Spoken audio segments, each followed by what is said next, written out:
The doors of the upscale downtown bank swung open as a well-dressed man stepped inside, his sharp eyes scanning the lobby. He moved with quiet confidence, taking in every detail. The tellers at their stations, the loan officers in their glass offices, the security guard near the entrance. To everyone else, he looked like just another customer. But today, he wasn't here to deposit money or ask for a loan. Today, he was here for something far more important. He walked toward the service counter, waiting patiently as the line moved. When it was finally his turn, he greeted the bank clerk with a polite smile. But before he could say a word, the clerk's expression shifted. The warmth drained from her face, replaced by something colder, suspicion.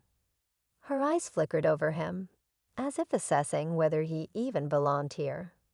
"Can I help you?" she asked, her tone sharp, almost dismissive. The man remained calm. "Yes, I'd like to speak to the branch manager." The clerk's brows knitted together. She glanced at another employee nearby, then back at him. "And what is this about?" she pressed.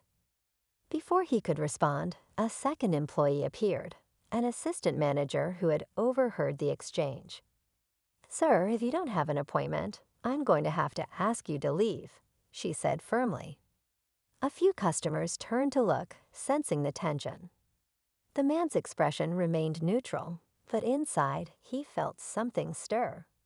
He had spent years building this business, making sure that every customer, no matter who they were, felt valued and respected.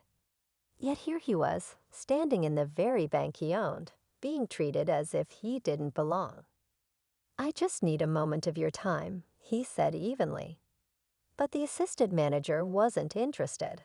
She waved to security. "Escort him out." A uniformed guard stepped forward, ready to lead him to the exit. The man didn't resist. He simply glanced at the employees one last time, memorizing their faces before allowing himself to be led away. Little did they know, their actions were about to come back to them in a way they never expected. As the security guard led him toward the exit, the man remained calm, his expression unreadable. He wasn't surprised, disappointed, yes, but not surprised. This wasn't the first time he had seen something like this happen. The difference now was that it was happening to him, in his own bank, by people he had trusted to represent his business with professionalism and respect. Outside, the warm afternoon sun cast long shadows on the sidewalk. He took a deep breath, shaking his head slightly. This was exactly why he had come in unannounced. He wanted to see how his staff treated people when they thought no one was watching. And now he had his answer. Reaching into his pocket, he pulled out his phone and dialed a number. After a few rings, a voice answered. "Sir, how's the visit going?" He hesitated for a moment, glancing back at the glass doors of the bank. Through them, he could see the employees going about their work as if nothing had happened. "It's been eye-opening," he finally said. "I need you to call an emergency staff meeting. Right now." There was a pause on the other end. "Understood. I'll get everyone together." Hanging up, he turned back toward the building. This time, he didn't need to wait in line or ask for permission to speak to the manager. Within minutes, the entire bank staff was gathered in the conference room, murmuring in confusion. Some employees glanced around, wondering what was going on. Others checked their watches, thinking about how this meeting was cutting into their afternoon work. Then the door opened, and the man stepped inside. The room fell silent. The same employees who had dismissed him earlier were now staring at him, their expressions shifting from confusion to shock. The bank clerk's face turned pale. The assistant manager, who had ordered him out, swallowed hard. He took his time walking to the front of the room, letting the silence stretch. He could see it in their faces. They were starting to realize their mistake.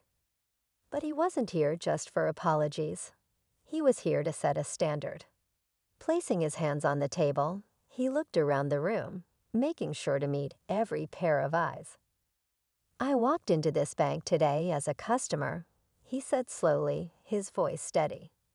"And I was shown the kind of service that no customer should ever have to experience." The room stayed silent. No one dared to speak. And then he continued. The employees shifted in their seats, some avoiding his gaze, others sitting up straighter, as if preparing for whatever was coming next.